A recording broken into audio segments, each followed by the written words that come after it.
Honourable Winston Peters.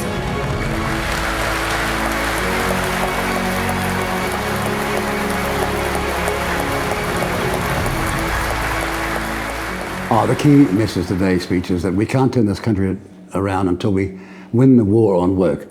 By that I mean you've got all these ideological, narrow minority ideas that are prevailing in policy formation when the mass majority of New Zealanders just want some fundamental things like affordable housing, like the economy turned around and cost of living handled properly, when they can get a decent education for their children, health access if they should need health, or their relations or friends or family need health. These are the fundamentals that we're getting away from, and they want those back, and that's what we're focusing on. We knew there was going to be a protest, that they'd targeted to position themselves in the hall to have the utmost of disruption, but I thought we handled the disruption seriously well. They got turfed out one by one in the end. But we predicted it, wrote it into our speech, and right on cue, they behaved that way.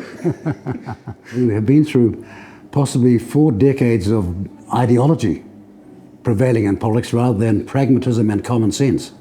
The contrast with Australia, for example, they made so much more progress in incremental rather than revolutionary change. And other countries like Croatia in the last 3 decades have made dynamic progress with a much smaller population than ours. We just have got to get back to the basics, which we were once world leaders on when we were world leaders, even as a small economy.